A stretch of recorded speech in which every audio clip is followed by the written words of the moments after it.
मिट्टी का कौवा घर। संगीता अपनी माँ के साथ बहुत सुंदर सुंदर मिट्टी के बर्तन बनाया करती थी।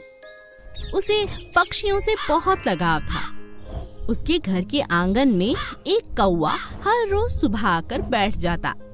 संगीता उसे दाना खिलाती, कभी कभी उसे रोटी बना कर देती। कौवा हर रोज वहाँ आता और संगीता को बर्तन बनाते हुए देखता। एक दिन संगीता बर्तन बना रही थी कि उसके आंगन में पीछे से एक जहरीला सांप नजर आया। कौवे ने सांप को देख लिया। कौवा जोर जोर से काएं काएं करने लगा। काएं काएं काएं, संगीता काएं काएं काएं काएं काएं काएं। लगातार आवाज लगाने की वजह से संगीता का ध्यान कौवे पर चला जाता है और वो बर्तन बनाना छोड़कर उसके पास पेड़ के पास पहुंच जाती है। क्या बात है, इतना शोर क्यों मचा रहे हो? तुम तो कभी इतना शोर नहीं मचाते। काएं काएं काएं, संगीता संगीता।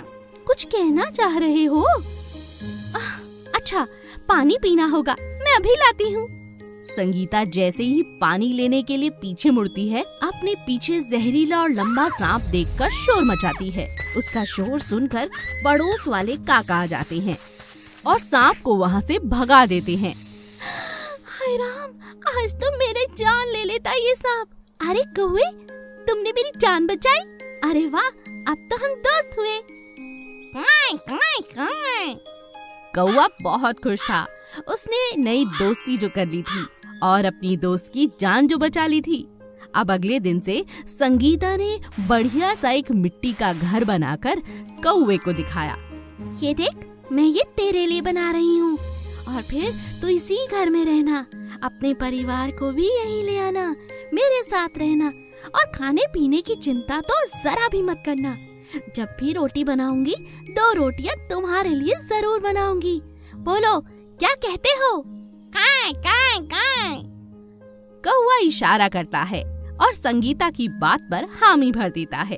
संगीता एक वफादार पक्षी और एक बहुत बढ़िया दोस्त पाकर बहुत खुश थी। वो एक मिट्टी का घर बनाती है और कौवे के लिए एक छोटी सी मुंडेर पर रख देती है। अब कौवे के पास अपना खुद का मिट्टी का घर था। बहुत प्यार के साथ दोनों दोस्त मिलजुल कर रहने लगते हैं। माँ, अब तो मेरा जी बहुत करता है बर्तन बनाने को। सुबह शाम कौवे के साथ बातें करती हूँ और प्यारे प्यारे मिट्टी के बर्तन बनाती हूँ। ये देखो, मैं एक और बर्तन बना रही हूँ जिसके ऊपर कौवे का चित्र भी है। अरे वाह, बहुत अच्छे, बहुत अच्छे।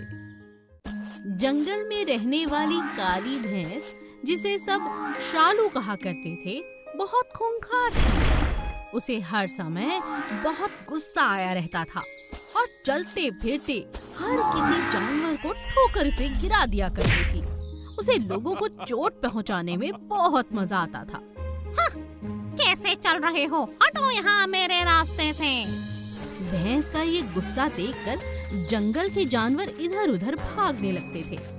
मगर वहीं दूसरी तरफ जंगल में एक बहुत प्यारी गैया रहा करती थी। उस गाय का नाम था ममता। जैसा नाम वैसा ही व्यवहार। ममता बहुत प्यारी थी, हर किसी को प्यार मोहब्बत और ममता दिया करती थी। जंगल में जब भी किसी जानवर को चोट लगती तो वो ममता के पास पहुंच जाया करता था। एक दिन काली भैंस ने एक छोटे से बंदर को लात मारा। बंदर बुरी तरह से घायल हो गया और रोता रोता ममता गैया के पास।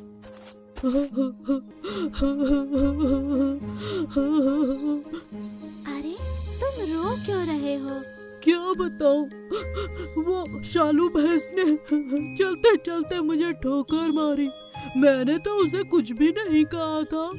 देखो ना, कितना खून बह रहा है। अरे अरे, बहुत बुरा हालत है। आ जाओ, मैं तुम्हें मरहम पट्टी लगाती हूँ।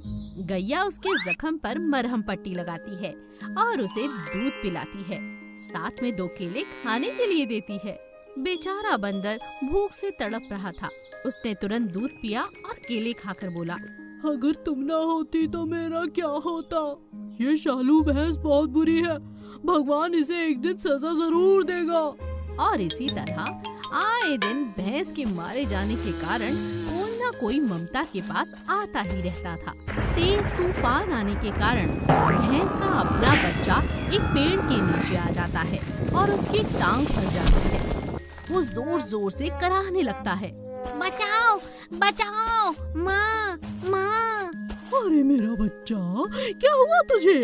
भैंस उसे बचाने की तो बहुत प्रयास करती है लेकिन बचा नहीं पाती। उसकी एक टांग में बहुत बुरी तरह से जख्म हो जाता है। शालू जोर जोर से रोने लगती है। मुझसे गलती हो गई, अब मेरे बच्चे की मदद तो करो। तभी एक खरगोश कहता है, मदद तो सफेद गैया कर सकती है, ममता गाय सबकी मदद करती है। भैंस हमेशा से ममता गाय को अपना दुश्मन समझती थी, लेकिन हार कर अपनी दुश्मनी भुलाकर भैंस अपने बच्चे को लेकर ममता गैया के पास पहुंचती है। ममता उसके बच्चे को देखते ही कहती है, अरे अरे अरे, कितना गहरा जख्म है, लाओ अभी मरहम पट्टी कर देती हूँ। ममता का इतना प्यार, इतना लगाव और इतनी सेवा देखकर अब शालू पूरी तरह से बदल चुकी थी। उसने अपने बच्चे का पूरा इलाज ममता से ही करवाया और आखिर में गैया से कहा, मुझे माफ कर दो, और तुम्हें जो अपना दुश्मन समझती थी वो तो मेरी भूल थी, तुम तो मेरी बहन हो। गाय और भैंस आपस